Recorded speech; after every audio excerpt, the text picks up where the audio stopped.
Quello di cui andiamo a parlare quest'oggi è il nuraghe Sant'Antine di Torralba.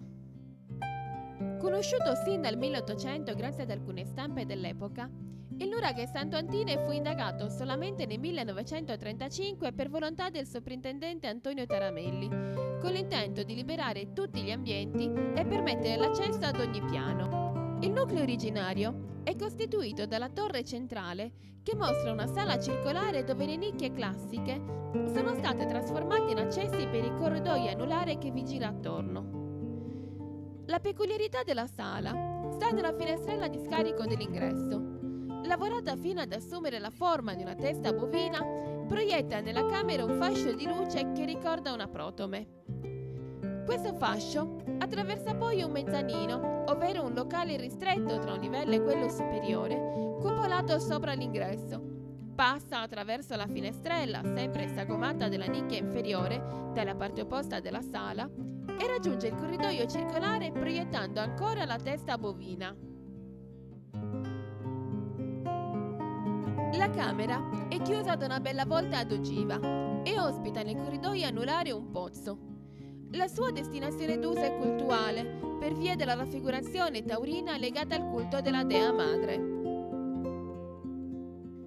Il corridoio presenta una rampa che percorre in senso orario la torre, andando a finire nel primo piano, dove il perimetro circolare della sala è quasi totalmente costituito da un sedile bancone. L'unica parte libera dal bancone presenta una profonda nicchia nella parete, dove tra i macigni i costruttori hanno ricavato una feritoia di forma bovina.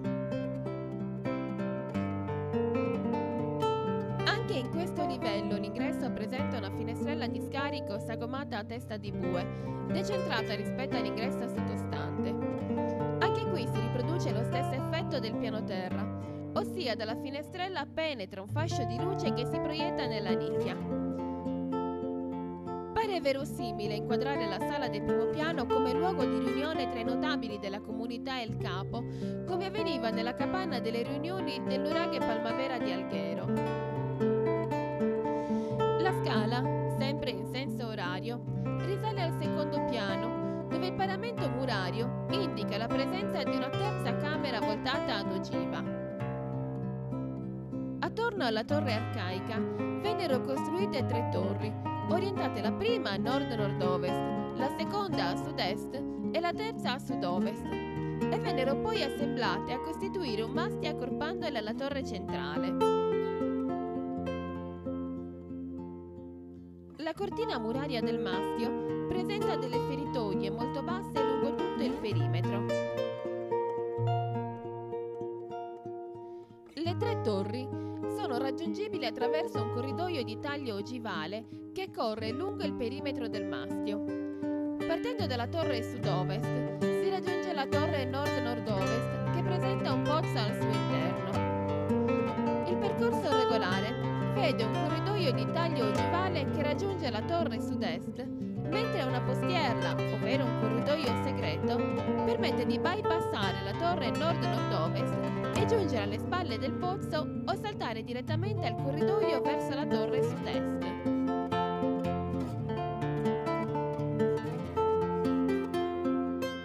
Di fronte al mastio, tramite lo sviluppo di un rifascio, venne creato un cortile che ospita un terzo pozzo e che vede gli accessi a 2 scalinate che conducono al secondo livello.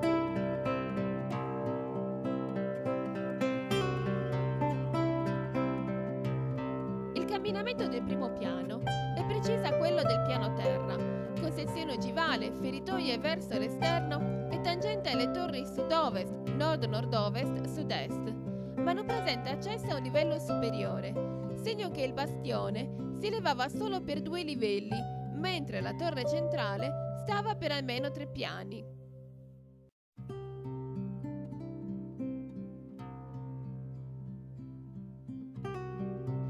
L'intorno del nuraghe è costituito dal villaggio, dove non può mancare una rotonda, ovvero un ambiente circolare a uso termale posto quasi di fronte all'ingresso al bastione, probabilmente utilizzato dai notabili della società e dal capo prima degli incontri formali o delle cerimonie, come testimoniato da un'usanza ben precisa comune nei popoli del mare.